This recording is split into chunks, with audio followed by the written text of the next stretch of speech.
A single email sent in 2016 set up arguably the most infamous meeting ever held at Trump Tower, featuring 3 senior members of Donald Trump's presidential campaign and a small group of Russians. The man behind that one email joins us now, British-born publicist and music manager Rob Goldstone. His new book is Pop Stars, Pageants and Presidents, How an Email Trumped My Life. Rob, good morning. It's good to see you. Good morning. So let's talk about that infamous email. What was your objective initially? We should stipulate that you represent Eamon, who's a big pop star, and he was the one who reached out to you and said, let's connect Trump Jr. with these Russian folks in the room. So tell me how he came to you and what he wanted out of it. He wanted a meeting for a Russian attorney, actually with the Trumps. Trump Jr. was my idea. I didn't know which Trump to go after. There's a lot of Trumps.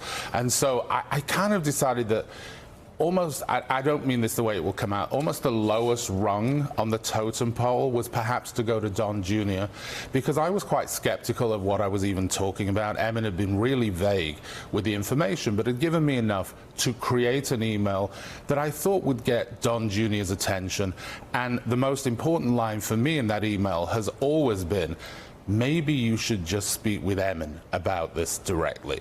And once they spoke in a phone call, my email didn't get the meeting. My email got the call. The call got the meeting. So did Eamon say to you, my father or someone in Russia has dirt on Hillary Clinton, and that's why I want them to meet? No. What he'd said was that a well-connected, either former or current prosecutor in Russia had met with his father that morning in Moscow and had some potentially damaging information about illegal Russian funding to the Democrats and their campaign. I used, I'd been a Fleet Street journalist, which Caddy will know just how impressive and how wonderful that is, and I was a publicist, so I puffed up that email using the information he'd given me to get Don Jr.'s attention. And I always say, this email wasn't made up, it was kind of made better. And if the idea was to get his attention, well, I suppose it got his attention. I just never imagined anyone other than Don Jr. would ever read one of these 137 words. Why did you think Don Jr. would? I thought that, first of all, it was perhaps intriguing to know what this was.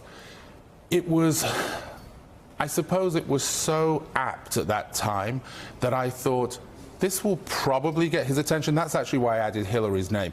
The one thing I regret more than anything in all of this, the big one being pushing the send button, but more than all of this, was I never meant that it was Hillary who should be incriminated. If Joe Biden had been running, it would have said about Joe. If Bernie Sanders, about Bernie. It was the extension of this funding illegally in some way to the Democrats and their candidate. So I merely added that candidate's name in there. Right, because you did say specifically in the email, information that would incriminate Hillary and her dealings with Russia would be very useful to your father. Horrible phrase. So you're suggesting Eamon did not specifically identify Hillary Clinton, but who else would it have been? Well, that's what I thought. She was going to be the nominee. Right. That's what I did. I'm not saying this was a brilliant piece of writing by any means. It was written in 3 minutes to get Don Jr.'s attention. It was puffed up. I never thought, I know people find this hard to believe, that it would be read by anyone other than Don Jr. Did you think that the Russians had some kind of concerted effort to help Donald Trump? I mean, was any of that going through your mind when you're thinking, well, why would they want to give them incriminating? Why do they have this incriminating evidence anyway? And why do they want to hand it over to the Trump campaign? I mean, I actually thought it was perhaps a bit of grandstanding on behalf of the Agalarov, that perhaps this attorney, I mean, they're quite powerful within Russia, but nowhere near at the level that they've been portrayed. I mean, Donald Trump famously said when he first met Eamon's father, Araz, the richest man in Russia has come to see me.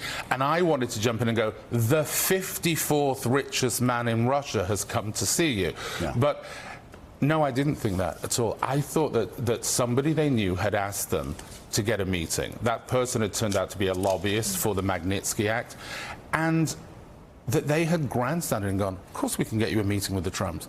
And then it went down like a game of telephone. Father to son, son to Rob, Rob to Don Jr. The meeting, Rob. You were at the meeting. I was. You remember Paul Manafort and Jared Kushner at the meeting?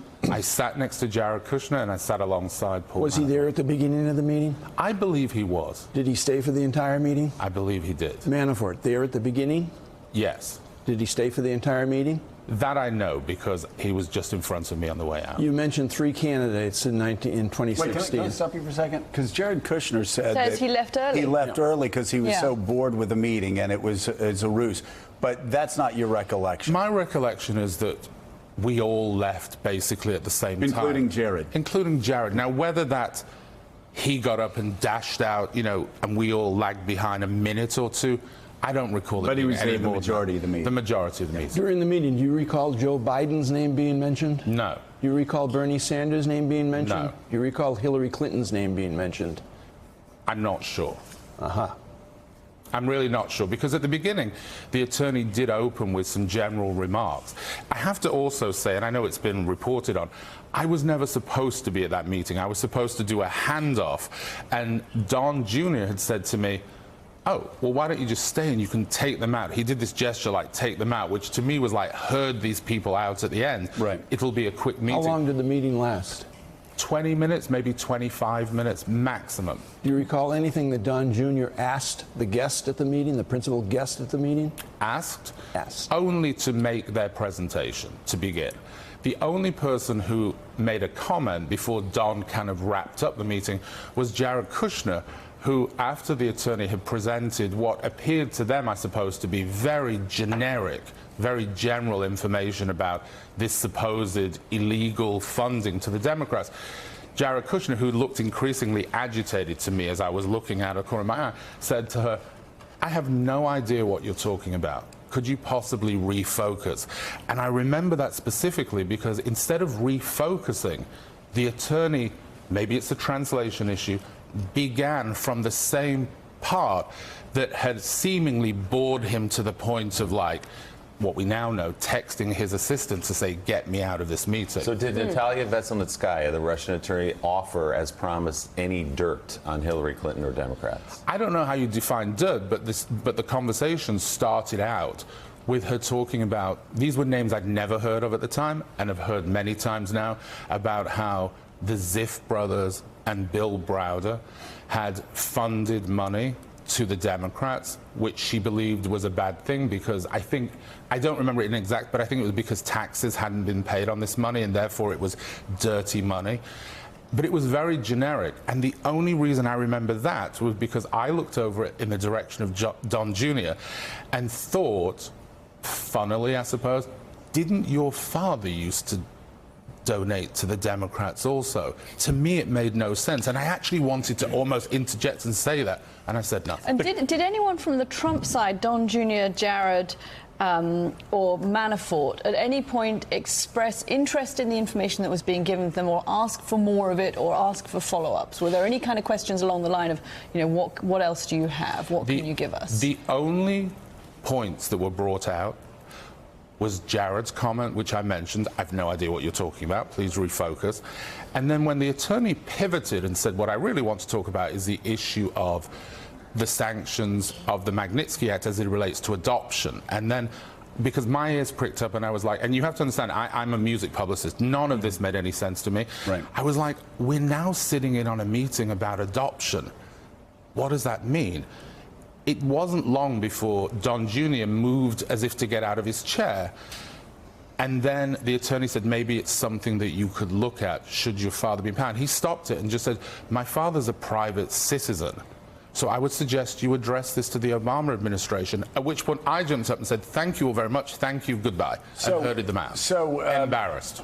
So based on all the information that you had, based on all the knowledge you had, was it your understanding that Don Jr., Manafort, Kushner, all of them were coming in to hear from a Russian attorney on how to get dirt from Hillary Clinton, on Hillary Clinton? I mean, you have summed up what I believed sitting in on that meeting. And why did you believe that? Because my email had said that initially. I'd set up a call between Emin and Don Jr. Originally, remember, that meeting was supposed to be between one Russian attorney and one Don Jr. After that call took place, I got the email that said, Now we'd like to also add Paul Manafort, and in brackets, campaign chairman, and Jared Kushner, my brother-in-law. So I thought that must have been some So after you sent the email talking about dirt on the Democratic candidate, then it expanded from a meeting with Don Jr. and the Russian lawyer to the campaign chairman, basically Kushner, who basically was running large chunks of the campaign. Not after my email. After the phone call. So what happened in that phone call? Well, I wasn't on that phone call. And as I've said a few times, I'm sure that's one of the things I would imagine that Robert Mueller and his team are very interested to know. Do you have any reason to believe that Donald Trump knew that this meeting was going on? I have no reason to believe it one way or another. What I would say is, if my father was running for president of the United States, or of anywhere else, and I was having a meeting a floor or two below where he was in his conference room with some Russians to discuss what's been laid out, human nature would say that I would tell my father. Yeah. So do I know if he told his? No, but I'm just telling you what I would. There's been some questions around a phone call that took place right after that meeting. Did you see Don Jr. make a phone call as he walked out? No. Have you been interviewed by the special counsel's office? I have, and also by the grand jury. And can you characterize that interview? What was their understanding of the meeting? Did they have knowledge of the content and the characters in the room?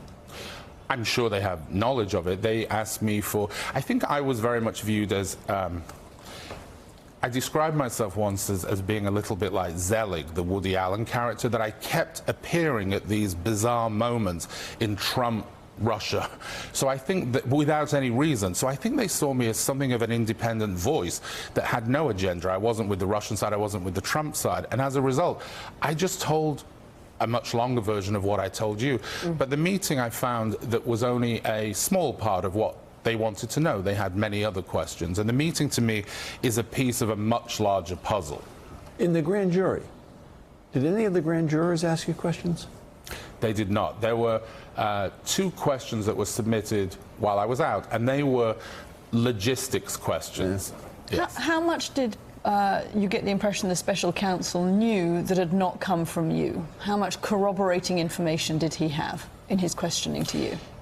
They had interviewed Ike Kavaladze, who was also a representative of the Agalarovs, who was there. He'd been interviewed before me, so they had his evidence. Outside of that, I'm not sure. I mean, it was very much a very methodical, very logical experience, especially because it had come hot on the tail of me having done some Capitol Hill interviews, which were maybe a little less logical and regular. So I actually found the special counsel's process to make perfect sense and to be much more comfortable, if that's the right word, in understanding. Yeah. All right. All right, the book, Pop Stars, Pageants, and Presidents, How an Email Trumped My Life. It's out today. Rob Goldstone, thank you very much for being on this I like the morning. cover with all the selfies. You should do that with your next book. Yes, you and the pig, I should. You and the chickens. Well, the pig would take over. Yeah, okay. Of course. Thanks for checking out MSNBC on YouTube, and make sure you subscribe to stay up to date on the day's biggest stories. And you can click on any of the videos around us to watch more from Morning Joe and MSNBC. Thanks so much for watching.